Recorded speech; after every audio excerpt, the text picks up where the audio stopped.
কোনো প্ৰাথমিক বিদ্যালয়ত তেখেতে অধ্যয়ন কৰা নাছিল, অথচ তেখেতে কেইবাখনো গ্ৰন্থ ৰচনা কৰিছিল আৰু এতিয়া তেখেত ৰোগশয্যাত আছে।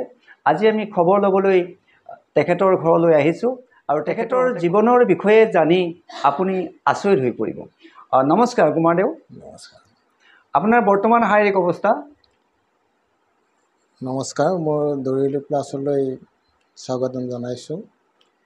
শাৰীৰিক অৱস্থাটো মোৰ দেহৰ বিভিন্ন পাৰ্ট মোৰ ইতিমধ্যে বিনষ্ট হোৱা বুলিয়ে ক'ব পাৰি, মানে চুগাৰৰ কাৰণে, ডায়েবেটিছৰ কাৰণে। কিন্তু শেহতীয়াভাৱে মোৰ 19ৰ পৰা দুয়োটা চকুৱে মানে নেদেখা হ'লোঁ। এতিয়া আপুনি মোক দেখা নাই? নাই দেখা। এই কেমেৰাটোৰ মানে পোহৰ অলপ বেছি কাৰণে কেমেৰাটোৰ এটা লাইট মই দেখিছোঁ অকণমান, সেইটো সোঁ চকুৰে, বাওঁ চকুটোৰ সম্পূৰ্ণ অন্ধ। তেতিয়া এই সময়ত আপোনাৰ কোনো ধৰণৰ পঢ়া শুনা বা এইবিলাক সম্পূৰ্ণৰূপে বন্ধ হৈ গৈছে? সম্পূৰ্ণ বন্ধ আছে। এতিয়া মোৰ ৰেডিঅ'টোৱে সাৰথি। এতিয়া আপুনি আপোনাৰ শিশুকালৰ বিষয়ে অকণমান কওকচোন। আপুনি কোনো প্ৰাথমিক বিদ্যালয়তে পঢ়া নাছিল বা পঢ়াৰ সুবিধা আপুনি পোৱা নাছিল। আপুনি কেইখন কিতাপ লিখিলে? এতিয়ালৈ গ্ৰন্থ মোৰ 11খন হ'ল। 11খন গ্ৰন্থ আপুনি লিখিছে আৰু প্ৰকাশ কৰিছে? প্ৰকাশ হৈছে গোটেই। অৰ্থাৎ প্ৰকাশিত গ্ৰন্থ আপোনাৰ প্ৰকাশিত 11খন। আৰু বাকী অপ্ৰকাশিত গ্ৰন্থ আছে নেকি আপোনাৰ লিখা অৱস্থাত? পাণ্ডুলিপি অৱস্থাত দুখনমান আছে, মানে ঠিক পূৰ্ণ পৰ্যায়ত হৈ উঠা নাই এই সময়ৰ অভাৱত। এইকেইখনকে আগতে উলিয়াই দিলোঁ। আপুনি নামকেইটা মনত পেলাব পাৰিব নেকি আপোনাৰ গ্ৰন্থখিনি? পাৰিম। মোৰ প্ৰথমখন হ'ল একেবাৰে নদী পাৰ কৰি থৈ আহিছোঁ। দ্বিতীয়খন মৰুভূমিত দুনিশা। তৃতীয়খন মই দিছোঁ তুমি লোৱা। একে বছৰতে একেদিনাই 3খন ওলাইছিল। কবি কণ্ঠ নামৰ এখন, মই দিছোঁ তুমি লোৱা, পোহৰৰ শেষ হাঁহি কবিতা পুথি। তাৰপিছত ওলাল অস্তমিত সূৰ্যৰ আভা উপন্যাস। তাৰপিছত ওলাল এখন ডায়েৰী নিষিদ্ধ পৃষ্ঠা, এই ভিন্নসুৰী SMS বাৰ্তা। তাৰপিছত ওলাল আধাৰশিলা বুলি কবিতা পুথি। তাৰপিছত ওলাল এখন ডায়েৰী নিষিদ্ধ পৃষ্ঠা, ক'লোঁ যিহেতু। তাৰ ভাগ্যদেৱী নামৰ উপন্যাস। তাৰপিছত শেষত ওলাল মোৰ যাত্ৰাৰ শেষত কবিতা পুথি। আৰু এই যিকেইখন পাণ্ডুলিপি অৱস্থাত আছে নাম ক'ব পাৰিবনে? অন্য এক যাত্ৰা। ইয়াৰ ভিতৰত আপোনাৰ উপন্যাস, এই কিতাপবিলাক উপন্যাস আছেনে? মোৰ 3খন কবিতা পুথি, বাকীখিনি উপন্যাস। এতিয়া আমি জানো যে আপুনি কোনো প্ৰাথমিক বিদ্যালয়লৈ যোৱা নাছিল বা প্ৰাথমিক বিদ্যালয়ত আপুনি শিক্ষা গ্ৰহণৰ সুবিধা পোৱা নাছিল। কিয় আপুনি প্ৰাথমিক বিদ্যালয়ত শিক্ষা গ্ৰহণ কৰা নাছিল? সেইটো হ'ল দৰিদ্ৰতাৰ কাৰণে। যে মোৰ দেউতা মোৰ 1.5 বছৰমান বয়সতে ঢুকাৰ পিছত মায়ে আমাক মানে 5টি সন্তান পোহপাল দিব লগা হোৱাত বাকীবিলাকো বেলেগৰ ঘৰত থাকিল যায়। আৰু মোৰ তেতিয়া 6-7 বছৰ বয়সতো মোকো থলে বেলেগত। তাৰপিছত মই চিপাঝাৰত আছিলোঁ, এঘৰ বৰ ধনী মানুহৰ ঘৰত, মানে কাম কৰা হৈ আছিল, গৰু ৰখীয়া হৈ। তাৰপিছত মই মোৰ 10 বছৰমান বয়সত এজন আৰক্ষী বিষয়াৰ লগত থাকিলোঁ। থাকোঁতে কিন্তু মোৰ পঢ়াৰ ৰাপটো আগৰ পৰাই আছিলে। এই যেতিয়া মই মাজতে কওঁ, আপুনি এনেকৈ বিভিন্ন ঠাইত শিশুকালটো কাৰোবাৰ ঘৰত কাম কৰি কটাবলগীয়া হ'ল? কাৰোবাৰ ঘৰতে আছোঁ। মই শিশুকাল বুলি কথা নাই, মই আচলতে মোৰ 22 বছৰ বয়সলৈকে মই আছোঁ। মানে 22 বছৰ বয়সলৈকে আপুনি কাৰোবাৰ ঘৰত কাম কৰা মানুহ আৰু এই সময়ছোৱাত আপুনি প্ৰাথমিক বিদ্যালয় দেখা নাই? নাই। তেনেহ'লে প্ৰাথমিক বিদ্যালয় নেদেখাকৈ আপুনি 11খন গ্ৰন্থ লিখাৰ যি সাহস বা ক্ষমতা, এইটো কেনেকৈ সম্ভৱ হ'ল? কেনেকৈ আপুনি আখৰবোৰ লিখিবলৈ শিকিলে? পঢ়াৰ অতিমাত্ৰা আগ্ৰহ আছিলে মোৰ পঢ়াৰ। যেতিয়া মই ক'লো চিপাঝাৰৰ ঘৰত ধনী মানুহ থাকিলোঁ, তেওঁলোকৰ ল'ৰা ছোৱালীখিনি গধূলিক মই বিচি দিব লাগে, তেওঁলোকে পঢ়ি থাকিব। তেতিয়াৰ পৰা মোৰ আগ্ৰহটো হৈছিল পঢ়াৰ, কিন্তু সুবিধা পোৱা নাছিলোঁ।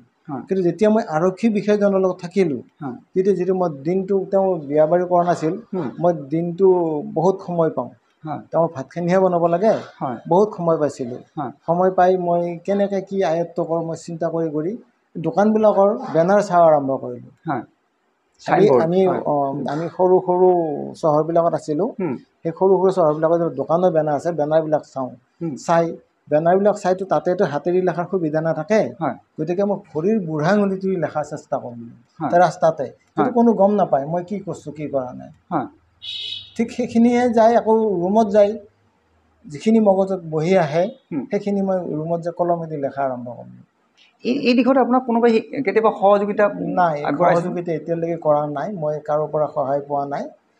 এই মই মোৰ এখন ডায়েৰী লিখিত পৃষ্ঠাত মই এটা কথা উল্লেখ কৰিছোঁ যে যেতিয়া মই শিকি থাকোঁ, যেতিয়া মই লিখা হওক পঢ়া হওক মই শিকাই থাকোঁ, শিকি থাকোঁতে মোৰ ওচৰত এটা ঐশ্বৰিক শক্তি এটা বহি থকা যেন অনুমান হয়, যে মোৰ শিৰত মানে আশীৰ্বাদ কৰে, শুদ্ধ তুমি পাৰিবা। ঠিক মই সেয়াই মুঠতে কোনো গুৰু নোহোৱাকৈ আপুনি আখৰ শিকিছে? মই আমাৰ অসম কাকতত মই চিঠি এখনো লিখিছিলোঁ। আপুনি কি এই মাজতে কওঁ আপুনি এই গ্ৰন্থৰ উপৰিও আপুনি বিভিন্ন বাতৰি কাকত লিখিছোঁ, মই চব কাকততে লিখিছোঁ। সকলোবিলাক কাকতত আপুনি লিখিছিলে? লিখিছিলোঁ, মই বহুত কাকতত লিখিছোঁ, প্ৰায় কাকতত আছাম ট্ৰিবিউনত বাদে বাকী কাকতত লিখিছোঁৱেই। তাৰমানে অসমীয়া ভাষাৰ কাকতবিলাকত আপুনি লিখিছে? মই গোটেইখন লিখিছোঁ, আলোচনীবিলাকতো লিখিছোঁ। আপুনি নিজাকৈ কাকত পত্ৰ কিবা উলিয়াইছিল নেকি? নিজাকৈ আছিলে মোৰ ৰেঙনি নামৰ এখন মানে দুখনেই আছিলে। ৰেঙনি নামৰ এখন কামৰূপৰ পৰা ওলাইছিল, তাত মই মুখ্য সম্পাদক আছিলোঁ। আৰু দৰঙৰ পৰা এখন ৰেঙনি নামৰ ওলাইছিল, সেইখনৰ মই সম্পাদক আছিলোঁ। প্ৰাথমিক বিদ্যালয়ত ভৰি নিদিয়াকৈ আপুনি গ্ৰন্থ লিখাৰ উপৰিও বাতৰি কাকতত বিভিন্ন সময়ত লিখনি লিখাৰ উপৰিও দুখনকৈ কাকত আপুনি সম্পাদনা কৰিছে। এই যে আপুনি কোনো ধৰণৰ মানে শিক্ষা গ্ৰহণ নকৰাকৈ এই গ্ৰন্থবিলাক লিখিলে সমাজৰ পৰা আপুনি কেনেধৰণৰ সমাদৰ লাভ কৰিছে? মই পাইছোঁ, মই যথেষ্ট পাইছোঁ। মই সৌভাগ্যৱান, মই কিতাপৰ পৰা সমাদৰ পাইছোঁ আৰু সহায়ো পাইছোঁ। মোৰ 11খন কিতাপ প্ৰকাশক পাইছোঁ, ধেমালি কথা নহয় এইটো। মই নিজে এখনো প্ৰকাশ কৰা নাই, মাত্ৰ এখন ডায়েৰী নিষিদ্ধ পৃষ্ঠা এখন দৰং জিলা শংকৰ সংঘৰ প্ৰকাশক হৈছিল, যদিও ফাইনেন্সটো তেওঁলোকে বিশেষ কৰা নাছিলে। মোৰ বন্ধুসকলে সহায় কৰিছে, মোৰ পকেটৰ পৰা এটকাও দিব লগা হোৱা নাই, আৰু বাকীখন অন্য প্ৰকাশকে নিজাকৈ কৰিছে। আপোনাৰ ইমানবিলাক যে এটা প্ৰেৰণাদায়ক কাম, আপুনি প্ৰাথমিক বিদ্যালয় নগচাকৈ এইবিলাক কাম কৰিলে, এই যে প্ৰেৰণাদায়ক কাম আপোনাৰ জীৱনৰ, এই প্ৰেৰণাদায়ক কামৰ আপোনাৰ কিবা ৰাজহুৱা স্বীকৃতি পাইছেনে?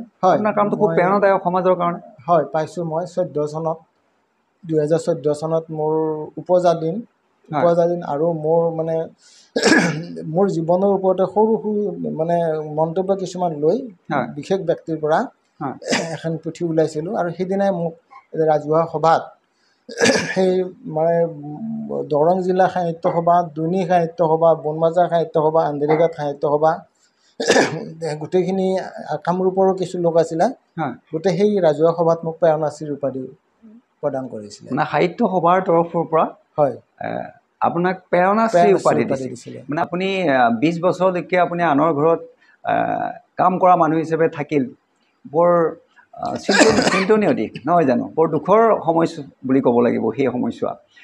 আপোনাৰ কিবা বিশেষ অভিজ্ঞতা আছে নেকি সেই সময়ছোৱাৰ? কিবা বিশেষ স্মৃতি আপোনাৰ মনত আহে নেকি? আছে। এই বিশেষ স্মৃতিটোৰ কাৰণেহে তাৰমানে মই হয়তো আজি লিখক হিচাপে থিয়া দিলোঁ। বিশেষটো হ'ল কি, মই যিজন আৰক্ষী বিষয়াৰ লগত থাকিলোঁ, মই সম্পূৰ্ণ 10 বছৰ থাকিলোঁ। সম্পূৰ্ণ 10 বছৰ মানে 9 বছৰ পাৰ হৈ গৈছে। তেখেতৰ পৰা মই পাৰিশ্ৰমিক হিচাপে 1 টকাও পোৱা নাছিলোঁ। এটা টকাও মই যিদিনা ঘৰত আহোঁ, ঘৰত আহি মই বাছৰ ভাড়াটো দিয়ে, তাত বাহিৰে মোক একো দিয়া নাছিল। তেওঁ এটাই বাক্য কৈছিল, আৰু মোক ইয়াৰ পৰা ঘৰৰ পৰা নিওঁতেও কৈছিল যে তোৰ ভৱিষ্যত মই বনাই দিম। মোৰ মাকো কথা দিছিল যে ভৱিষ্যত মোৰ লগত থাকিলে ভৱিষ্যত মই বনাই দিম। এইমতে তেখেতে কথা নাৰাখিলে। ঠিকে আছে। সেই আঘাততে মই আচলতে এই লিখা আৰম্ভ কৰা হ'ল, সেই আঘাততে। সেইটোৰ পৰা আপোনাৰ প্ৰেৰণা আহিল? মানে প্ৰেৰণা মানে কওঁ, এই প্ৰথম মই তেখেতক লৈ এখন মুকলি চিঠি লিখিছিলোঁ। চিঠিখন মই সেই সময়ত 2000 চনত চিঠিখন মই কাক দিম, তেখেত ক'ত আছে নাজানো, গতিকে আমাৰ অসম কাকতৰ সম্পাদক তেতিয়াৰ শ্ৰদ্ধাৰ হোমেন বৰগোহাঁইৰ হাতত দিছিলোঁ। হোমেন বৰগোহাঁই চিঠিখনৰ মানে গুৰুত্ব বুজি আমাৰ অসম কাকতৰ সম্পাদকীয় পৃষ্ঠাত মুকলিভাৱে প্ৰকাশ কৰিছিল। সেয়া আপোনাৰ প্ৰথম লিখা? সেয়া প্ৰথম লিখা। আৰু প্ৰথম ছপা মানে আখৰত আপোনাৰ নামটো ওলাইছিল? এতিয়া চাওক, মই আকৌ এটা অন্য প্ৰসংগলৈ আহিছোঁ। আপোনাৰ এই সময়ছোৱাত মানে বন কৰা ল'ৰা হিচাপে থকা সময়ছোৱাত আপুনি ভাল মানুহৰ সংস্পৰ্শলৈ অহা নাছিল নেকি? আহিছোঁ। মই সুৰেশ ৰায়চৌধুৰী বুলি পেলাই এজন শিক্ষক এই ওদালগুৰিত পাইছিলোঁ তেখেতক। এই তাৰমানে মই পঢ়ি থাকিলে তেওঁ চাই, কিন্তু মই যে আচলতে স্কুলত যায়ে পোৱা নাই এই কথাটো তেওঁ নাজানে। তাৰপিছত এজন মেজিষ্ট্ৰেট পাইছিলোঁ, ভূপেন শৰ্মা বুলি পেলাই, তেওঁ মাজে মাজে মই পকা চুলি উগালোঁ। এই পকাচুৰী অভিযান কিবা কিবি টিভিত যেতিয়া প্ৰগ্ৰামবিলাক আহে প্ৰশ্ন কৰিছিল অৱশ্যে মোক, কিন্তু তেওঁ জনা নাছিল। আৰু তেওঁ এইটো কথাও জনা নাছিল যে এই যিজন আৰক্ষী বিষয়া তেখেতৰ মই ৰেহা ল'ৰা, তেখেতৰ ভাই বুলি ভাবিছিল। গতিকে মই নপঢ়া কথাটো চিন্তাই কৰা নাই তেওঁলোকে। আপুনি কেনে পৰিস্থিতিত এই মানে চাকৰ হিচাপে বা বন কৰা ল'ৰা হিচাপে থাকিবলগীয়া হৈছিল? ঘৰৰ দৰিদ্ৰতাৰ। মা দেউতা আপোনাৰ আছিল নিশ্চয়? দেউতা মোৰ 1.5 বছৰ বয়সতে ঢুকাইছিল। 1.5 বছৰ বয়সতে আপুনি দেউতাক হেৰুৱাইছে? হেৰুৱাইছোঁ। মা? মা থাকিল, মা বাৰু 13 চনলৈ থাকিল, 2013 লাগি। মায়ে বহুত কষ্ট কৰি ডাঙৰ দীঘল কৰিছে, কিন্তু মায়ে মোৰ কিবা নিৰাপত্তাৰ কাৰণে সেই আৰক্ষী বিষয়াজনৰ লগত থৈছিল। আৰু লঘনে থাকোঁ কাৰণে লঘনো কৰিছোঁ আমি বহুত।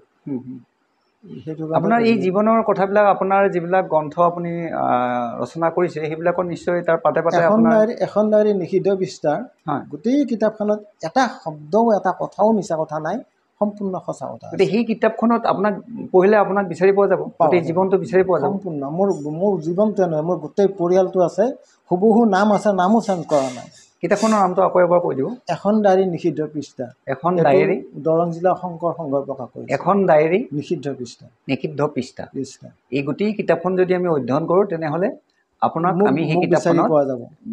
এতিয়া যে আপোনাৰ শাৰীৰিক অসুস্থতা আপুনি ক'লেই আমাক দেখা পোৱা নাই, এইটো কিমান দিন হ'ল আপোনাৰ এনেকুৱা যে আপুনি দেখা নাপায়? 2019ৰ পৰা মোৰ চকু প্ৰব্লেম হৈছিল। তেতিয়া কেইবাটাও চেনেলত প্ৰকাশো হৈছিল, বাতৰিটো প্ৰকাশ হৈছিল, এনেকৈ অপাৰেশ্যন কৰি থাকোঁ, ভাল হয়, আকৌ হয়।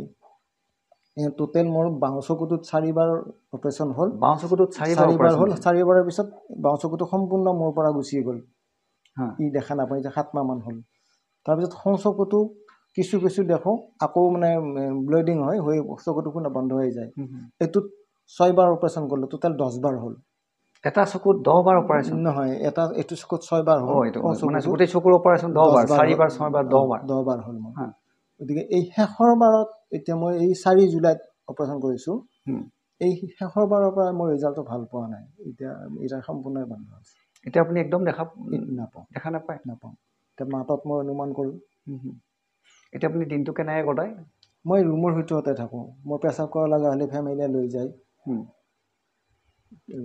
এনেকৈ চলি আছোঁ। আৰু খা খবৰবিলাক আপুনি কেনেকৈ ৰাখে? পঢ়িব নোৱাৰে এতিয়া ৰেডিঅ'ৰ পৰা ৰাখোঁ। মই ৰেডিঅ' শুনো, পঢ়িব নোৱাৰোঁ যাতে, মোবাইলো চাব নোৱাৰোঁ এতিয়া। আপোনাৰ এই দুৰ্দশাৰ সময়ত আপোনাৰ ওচৰত চৰকাৰৰ কোনো বিষয়ববীয়া বা সমাজৰ কোনো সংগঠনৰ নেতা বা আমাৰ জনপ্ৰতিনিধিসকলৰ পৰা আপুনি কিবা সঁহাৰি পাইছে নেকি, বা আপোনাৰ কাষত থিয় দিছে আহি নেকি?